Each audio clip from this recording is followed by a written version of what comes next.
So you're going to have two personal dry bags on your trip. You're going to have a small little red one like this. This is going to be your day bag. This is things that you want during the day on the raft. What most people like to keep in their day bag is things like their rain gear. So those rain pants,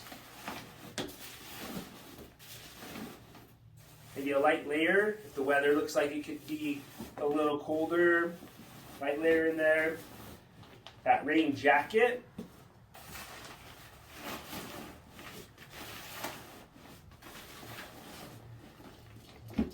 Good spot for your sunscreen. I like to keep my sunscreen and liquids in a Ziploc bag. That way if it happens to get smushed, it doesn't get all over everything. Good spot for your camera. Maybe a little snack if you're a midday snacker. That's your day bag. So this is things that are going to be with you during the day. This little bag stays with you. Your guides like to call it a river purse. Super easy to use. Get it filled up. You don't want to fill it all the way to the top. We want to be able to get 3 or 4 good rolls in this bag so it stays fairly watertight.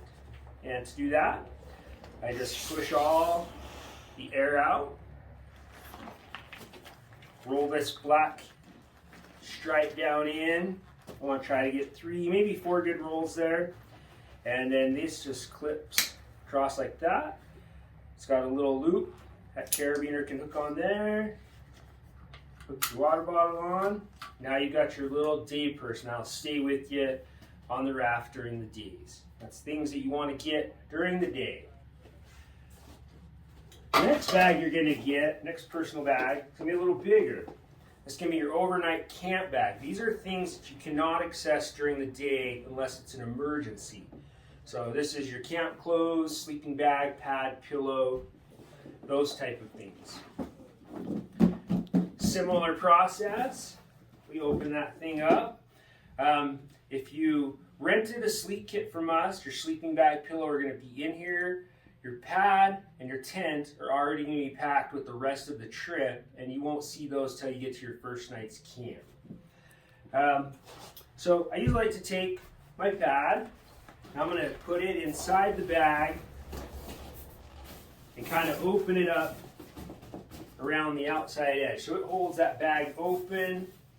And then things that I don't need right away, like my changes of clothes, I just stuff them, drop them right in the bottom. Some people like to put them in a little sack or whatnot. So I put my clothes in the bottom, and then I'll just stuff my sleeping bag on in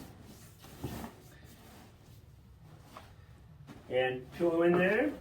And the reason I do that, I get to camp, I set up my tent, then I can pull my sleeping bag, pad, pillow out into the tent, and I'm good to go.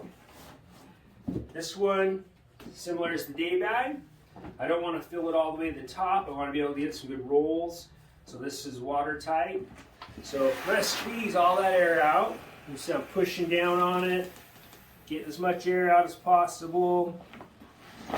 Hurry and catch it like that.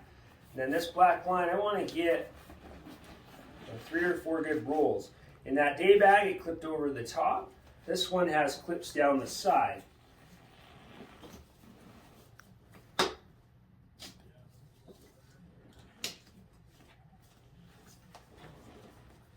And this is the overnight bag. So once again, this is things that you do not need during the day, but your camp stuff.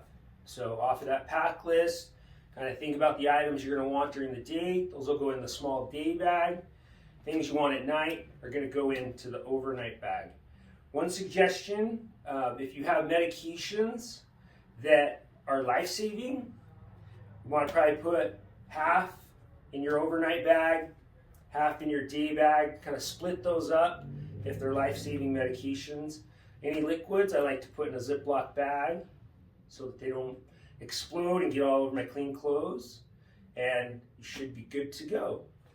And on the morning of your trip, these will just go right with the van drivers and follow you in a trailer behind the van to the